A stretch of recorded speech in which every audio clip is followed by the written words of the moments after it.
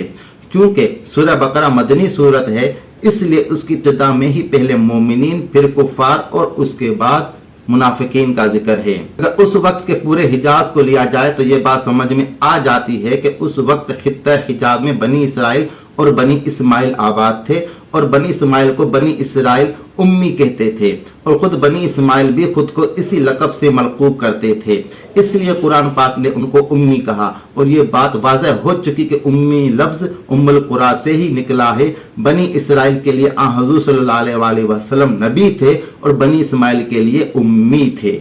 اب ثابت یہ کیا جاتا ہے کہ حضور صلی اللہ علیہ وسلم معاذ اللہ ان پڑھ تھے، اور آپ کا 40 سال ان پڑھ رہ کر ایک دم سے پڑھا لکھا ہو جانا البتہ ایک معجزہ تھا۔ اب اس بارے میں ایک حدیث بھی ملاحظہ فرمائیں، اور یہ حدیث صحیح بخاری اور صحیح مسلم میں موجود ہے کہ حضور صلی اللہ علیہ وسلم نے فرمایا،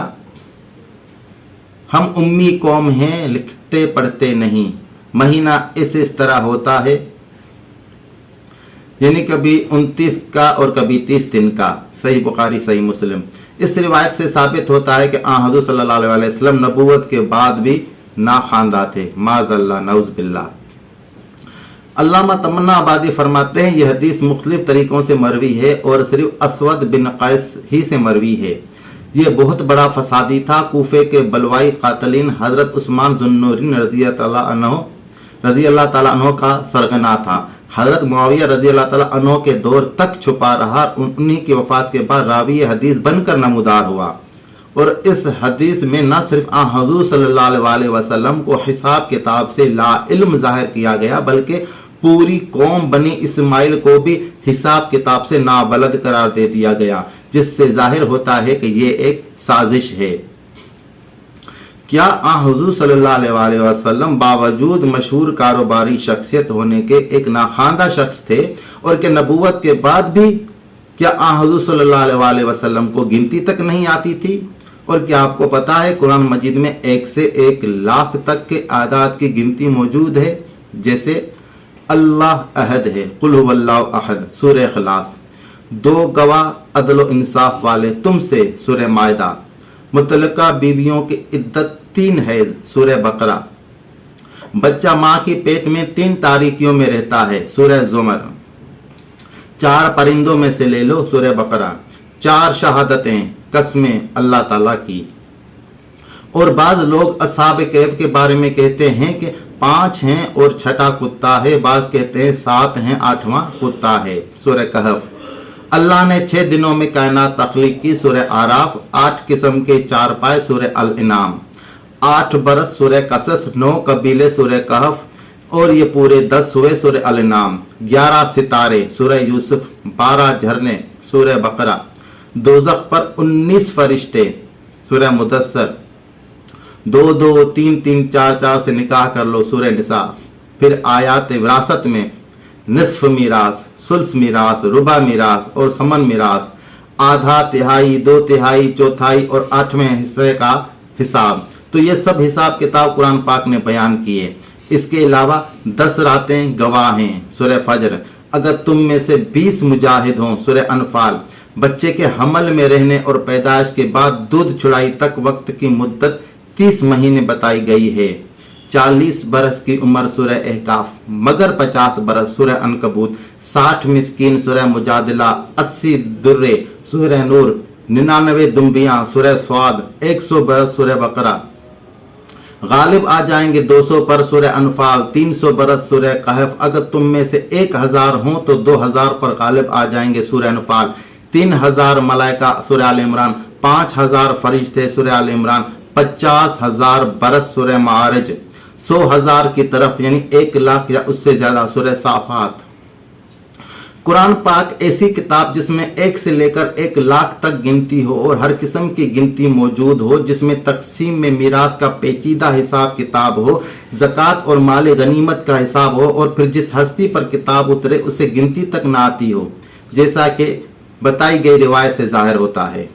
اللہ پاک ارشاد فرماتے ہیں وَنَزَّلْنَا عَلَيْكَ الْكِتَابَ تِبْيَانًا لِكُلِّ شَيْءٍ سورہ نحل، اور ہم نے آپ صلی اللہ علیہ وسلم پر وہ عظیم کتاب نازل فرمائی ہے جو ہر چیز کا بڑا واضح بیان ہے۔ صحیح کے لفظ کا اطلاق کائنات کے ہر وجود پر ہوتا ہے، خواہ وہ مادی ہو یا غیر مادی۔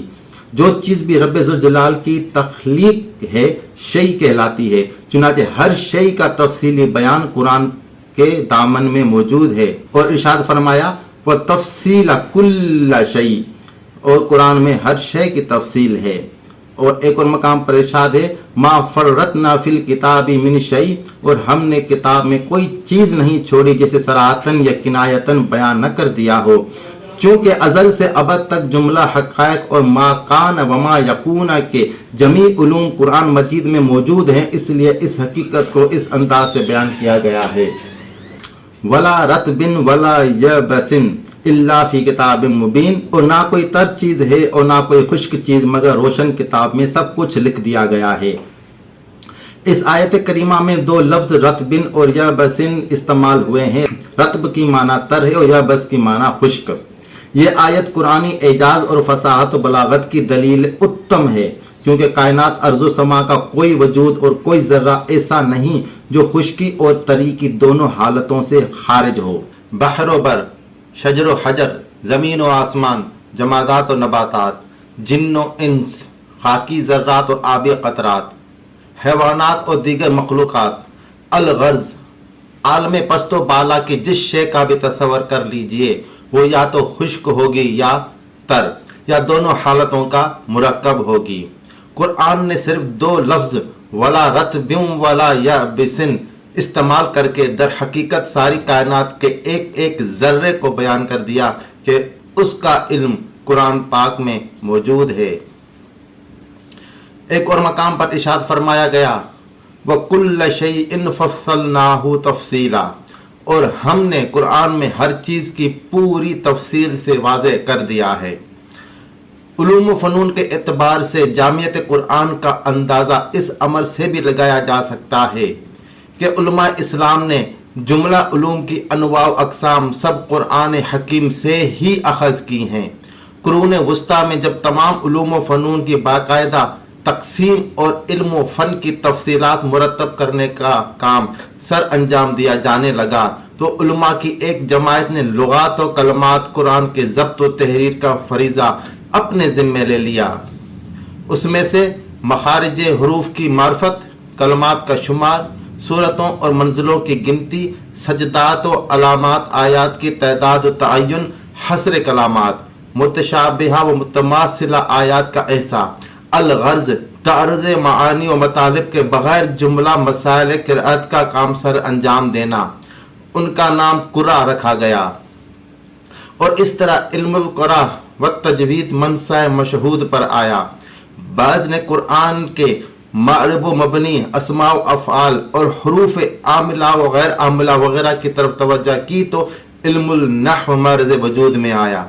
اور بعض نے الفاظ قرآن، ان کی دلالت و اقتضا اور ان کے مطابق ہر حکم کی تفصیلات بیان کی تو علم التفسیر وجود میں آیا۔ بعض نے قرآن کی ادلہ عقلیہ اور شواہد نظریہ کی جانب التفات کیا اور اللہ تعالیٰ کے وجود و بقا، قدم و وجود، علم و قدرت، تنزیہ تقدیس، وحدانیت و الوہیت، وحی و رسالت، حشر و نشر، حیات بعد الموت اور اس قسم کے دیگر مسائل بیان کیے تو علم الاصول اور علم الکلام وجود میں آیا۔ پھر انہی اصولین میں سے بعض نے قرآن کے معانی خطاب میں غور کیا اور قرآنی احکام میں اقتداء کے لحاظ سے عموم و خصوص، حقیقت و مجاز، صریح و کنایہ، اطلاق و تقیید، نص، ظاہر، مجمل، محکم، خفی، مشکل، متشابہ، امر و نہی، انواع قیاس اور دیگر ادلہ کا استخراج کیا تو فن اصول فقہ تشکیل پذیر ہوا۔ بعض نے قرآنی احکام سے حلال و حرام کی تفصیلات و فروعات طے کی تو علم الفقہ یا علم الفروع کو وجود ملا۔ بعض نے قرآن سے گزشتہ زمانوں اور امتوں کے واقعات و حالات کو جمع کیا اور آغاز عالم سے قیامت تک کے آثار و وقائع کو بیان کیا، جس سے علم التاریخ اور علم القصص وجود میں آئے۔ بعض نے قرآن سے حکمت و موعظت، وعد و وعید، تحذیر و تبشیر، موت و معاد، حشر و نشر، حساب و عقاب اور جنت و نار کے بیانات اخذ کیے، جس سے علم التذکیر اور علم الوعظ کی تشکیل ہوئی۔ بعض نے قرآن سے مختلف خواب اور ان کی تعبیرات کے اصول اخذ کیے تو علم تعبیر الرؤیا کی تشکیل ہوئی۔ بعض نے قرآن سے علم المیراث اور علم الفرائض کی تفصیلات بیان کی۔ بعض نے رات، دن، چاند، سورج اور ان کے منازل وغیرہ کے قرآنی ذکر سے علم المیقات حاصل کیا۔ بعض نے قرآن کے حسن الفاظ، حسن سیاق و بدیع، نظم و اطناب و ایجاز وغیرہ سے علم المعانی، علم البیان اور علم البدیع کو مدون کیا۔ عرفاء کاملین نے قرآن میں نظر و فکر کے بعد اس سے معانی باطنہ اور دقائق مخفیہ کا انکشاف کیا۔ انہوں نے اس سے تزکیہ و تصفیہ، فنا و بقا، غیبت و حضور، خوف و ہیبت، انس و وحشت اور قبض و بسط وغیرہ کے حقائق و تصورات بھی اخذ کیے، جن سے علم التصوف کی تشکیل ہوئی۔ بعض علماء نے قرآن مجید ہی سے طب، حیت، ہندسہ، جدل، جبر و مقابلہ، نجوم اور مناظرہ وغیرہ جیسے عقلی علوم و فنون اخذ کیے اور ان کی تفصیلات بھی طے کی۔ اس طرح یہ مقدس اور جامع الہامی کتاب بالفعل دنیا کے ہر فن اور علم کے لیے منبع سرچشمہ قرار پا گئی۔ امام موسیٰ رحمۃ اللہ علیہ نے مزید تفصیل کے ساتھ مذکورہ بالا موضوع پر روشنی ڈالی ہے، جس کی تلخیص امام جلال الدین سیوطی رحمۃ اللہ علیہ نے الاتقان میں کی ہے۔ اسی طرح طبعی اور حیاتیاتی سائنس جن مسائل پر تحقیق سے عبارت ہے وہ اصطلاحات کی صورت میں درج ذیل ہیں: creation of universe and its structural system, periods of creation and eras of evolution, physical and chemical basis of the formation of the universe, earth and appearance of life, physical and chemical process of evolution of life, nature and phenomena of heavenly bodies, origin of human life and its development, the vegetable and animal kingdom, system of human production and self perpetuation.